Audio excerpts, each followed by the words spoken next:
So another big week for the Trump administration. Judge Gorsuch, that rollout went very smoothly, I think. Yes, it did. It did.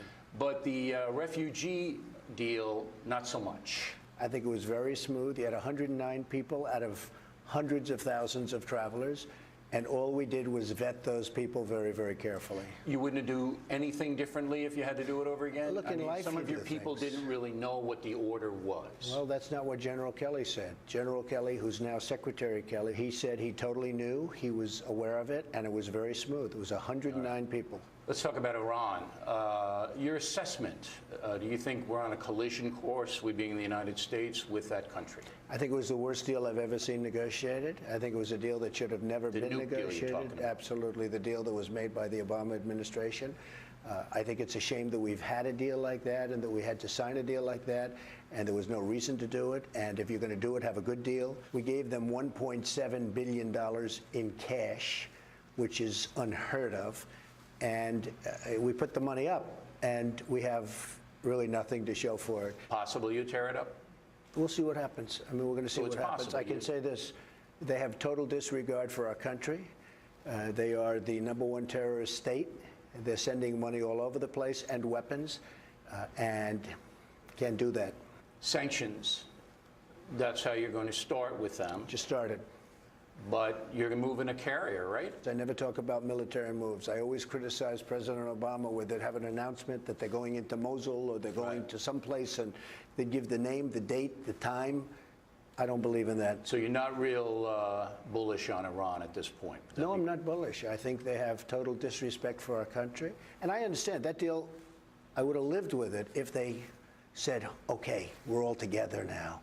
But it was just the opposite. It's like they're emboldened, where they follow our planes, they circle our ships with their little boats, and they lost respect because they can't believe anybody could be so stupid as to make a deal like that. You talked to Putin last week. You had a busy week last week. I'm pretty busy, yeah. Busy week and a half. Do you respect Putin? I do respect him. Do you? Why? Well, I respect a lot of people, but that doesn't mean I'm going to get along with him. He's a leader of his country. I say it's better to get along with Russia than not. And if Russia helps us in the fight against ISIS, which is a major fight, and Islamic terrorism all over the world, major fight, that's a good thing. Will I get along with him? I have no idea. It's very He's a killer, though. Putin's a killer.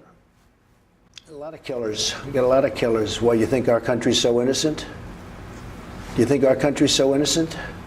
I don't know of any government leaders that are killers in America. Well, take a look at what we've done too. We've made a lot of mistakes. I've been against the war in Iraq from the beginning. Yeah, mistakes are different than... A lot of mistakes, okay, but a lot of people were killed. So a lot of killers around, believe me. Let's talk about Mexico. There was a report, you talked to President Nieto, and you told him, this was the report, I want to know if this is true or not, that if his army couldn't handle the drug cartels, that U.S. Army soldiers would. Did you say that? We have to do something about the cartels. I did talk to him about it. I want to help him with it. I think he's a very good man. We have a very good relationship, as you probably know. He seemed very willing to get help from us because he has got a problem. Got a problem. And it's a real problem for us. Don't forget, those cartels are operating in our country, and they're poisoning the youth of our country. At this point, do you consider Mexico a corrupt country? Because this stuff has been going on for decades. I love the people. I really like this administration. I think he's a good man. We get along very well. But they have problems controlling aspects of their country. There's no question about it. And I would say the drugs and the drug cartels, #1. Have you figured out what kind of a tariff you're going to levy on Mexico to pay for the wall? Well, right now, it's very unfavorable. Right now, we're losing our jobs to Mexico. You look at the plants, you look at these massive plants. Now, I have to tell you, I've turned it around already. I've turned it around. You see that. Ford has been phenomenal. They canceled the plant. They're building tremendous. Yeah, you intimidated them. No, they're afraid General of you. Motors is Mary Barra. They're afraid of you. You know these companies. I don't know if they're afraid. No, they want to do what's right.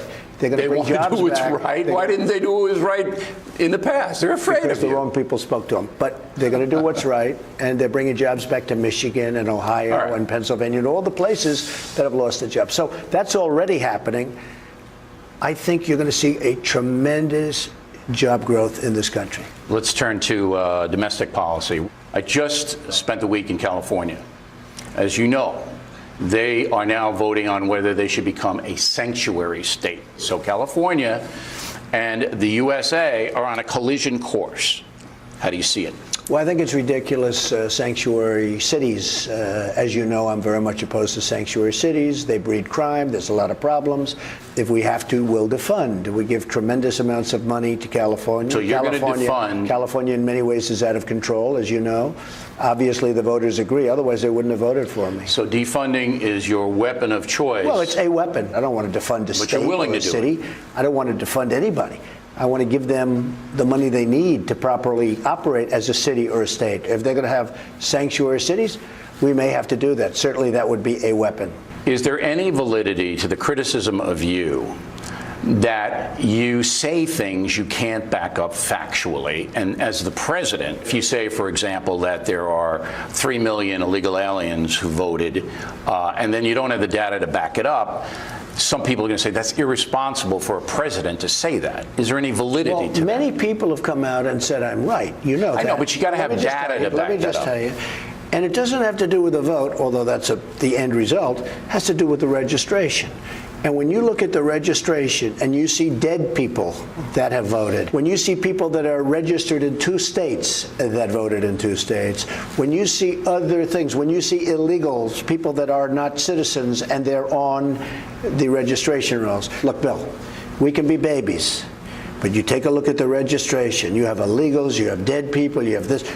It's really a bad situation. It's really bad. And so you think you're going to be proven correct in that statement? Well, I think I already have. A lot of people have come out and said that I am correct. Yeah, but the data has to show that 3 million illegals voted. Forget that. Forget all of that. Just take a look at the registration, and we're going to do it. And I'm going to set up a commission to be headed by Vice President Mike Pence, and we're going to look at it very, very carefully. Well, that's good. Let's get to the bottom of this. 2017, can Americans expect a tax cut? I think so, yes. And I think before the end of the year, I would like to say yes. Okay. Can Americans in 2017 expect a new health care plan rolled out by the Trump administration this year? Yeah, in the process, and maybe it'll take till sometime into next year, but we are certainly going to be in the process. Very complicated. Obamacare is a disaster. You have to remember, Obamacare doesn't work. So we are putting in a wonderful plan. It's statutorily takes a while to get. We're going to be putting it in fairly soon.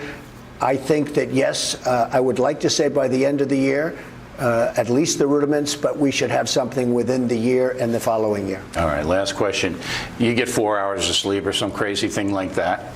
When your head hits the pillow, do you ever say to yourself, I can't believe I'm here. I cannot believe that I am the president of the United States. When I wasn't a politician, I didn't start out this way. That wasn't my life goal. Does that ever come into your mind? Well, I must tell you, the other day I walked into the main entrance of the White House, and I said to myself, this is sort of amazing. Or you walk into Air Force One, it's like a surreal experience in a certain way, but you have to get over it because there's so much work to be done, whether it's jobs or other nations that truly hate us. You have to get over it. Football, how do you see this game? Well, I like Bob Kraft. I like Coach Belichick, and Tom Brady is my friend. They're all taking gas because of that. I know, they're taking a lot of heat. Right. But you know what? They're also getting a lot of popularity out of it. I think they're going to do very well. Tom's a winner. So you're rooting for the Patriots. The coach is a great coach. I think the other team is fantastic, though. No, I think it's a fantastic team.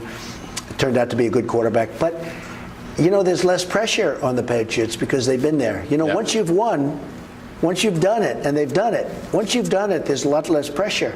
So we'll see what happens. But, you know, you have to stick up for your friends, right? Sure. Now, Fox Sports is demanding I ask you to make a prediction. Well, I hate to make predictions. But you have to. I hate to do it, but I'll say... Because I won't leave unless you do. I don't even know what are the odds. I guess it's pretty even, right? 2 great teams. Yeah, but you got it. Pretty even. So I'll say the Patriots will win. By how many points? By 8 points. All right. So that's a good presidential prediction. We'll see. You know, and you don't need data on that. Shouldn't be doing those things, but that's okay. You don't need data on that. I need no data. Okay. Mr. President, thanks very much for taking the time. All right, Bill, thanks for that. Thanks to President Trump. And there's much more from Bill O'Reilly's exclusive interview. It'll be airing on the O'Reilly Factor. We'll soon get back to football as the pregame show guys have arrived. I'm heading to the booth. Going to join Troy.